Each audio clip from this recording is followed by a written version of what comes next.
ஓம் நம சிவாய. தெய்வத்தின் குரல் முதல் பகுதி, நவராத்திரி நாயகியர் என்ற தலைப்பில் மகா பெரியவா அருளிய உரை. நவராத்திரியில் பராசக்தியான துர்கா பரமேஸ்வரியை, மகாலட்சுமியையும் சரஸ்வதி தேவியையும் பூஜிக்கிறோம். 3 மூர்த்திகளாக சொன்னாலும் 30 முக்கோடி மூர்த்திகளாக சொன்னாலும் அத்தனையாகவும் இருப்பது ஒரே பராசக்தி தான். இந்த உண்மையைத்தான் லலிதா சகஸ்ரநாமம் பரதேவதையை வர்ணிக்கும் போது அவளே சிருஷ்டி செய்பவள், சிருஷ்டி கர்த்ரி பிரம்ம ரூபா, அவளே பரிபாலனம் செய்பவள், கோப்த்ரி கோவிந்த ரூபிணி, அவளே சம்ஹாரம் செய்பவள், சம்ஹாரிணி ருத்ர ரூபா என்று சொல்கிறது.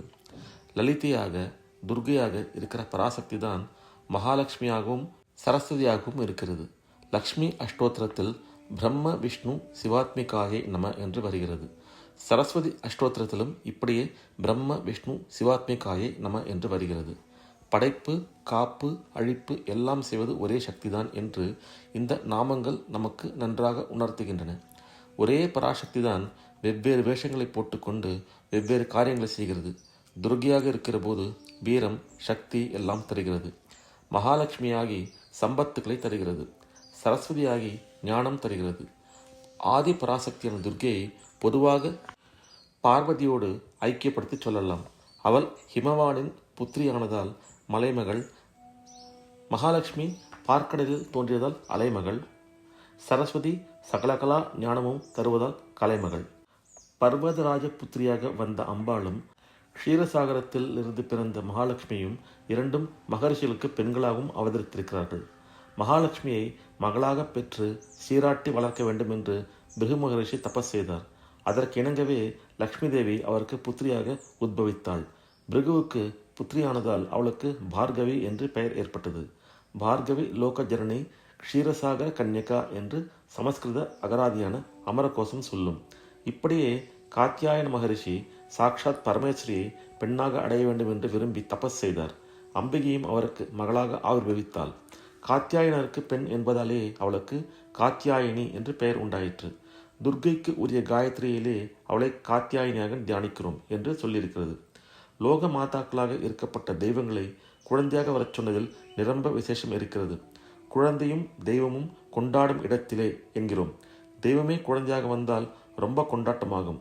குழந்தைக்கு நம்மை போல் காமமும் குரோதமும் துக்கமும் வேரூன்றி இருப்பதில்லை. இந்த க்ஷணத்தில் ரொம்பவும் ஆசைப்பட்ட ஒரு வஸ்துவை அடுத்த க்ஷணத்தில் தூக்கி போட்டு விட்டு போகிறது. கோபமும் இப்படியே செவிட தெரியாமல் நிமிஷத்தில் மறைந்து போகிறது. அழகையும் இவ்வாறே தான். நாம் தான் உணர்ச்சிகளை ஆழ உள்ளுக்கு வாங்கி கொண்டு மனத்தை கெடுத்து கொள்கிறோம். உணர்ச்சிகள் வேர் ஊன்றாமல் குழந்தைகள் போல் நாமும் ஆனந்தமாக இருக்க வேண்டும். இதனால்தான் உபனிஷதமும் குழந்தையாய் இரு என்கிறது.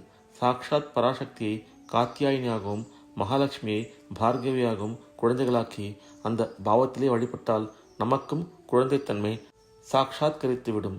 இந்த நாளில் வாட்டர் ப்ரூஃப் என்று சொல்வது போல் நாம் காம ப்ரூஃப், சோக ப்ரூஃப் எல்லாமாக சாந்தமாக ஆகும். குழந்தை ரூபத்தில் இருந்தாலும் ஞானப்பாலட்டும் ஸ்ரீ மாதாவாக இருக்கிற தேவி நமக்கு இந்த அனுகிரகத்தை செய்வாள். குழந்தையாக வந்த காத்யாயினியை தமிழ்நாட்டு கிராம ஜனங்கள் கூட நீண்ட காலமாக வழிபட்டு வந்திருக்கிறார்கள் என்பது என் ஊகம். காத்தாயி என்று சொல்கிற கிராம தேவதை காத்யாயினி தான் என்று நான் நினைக்கிறேன்.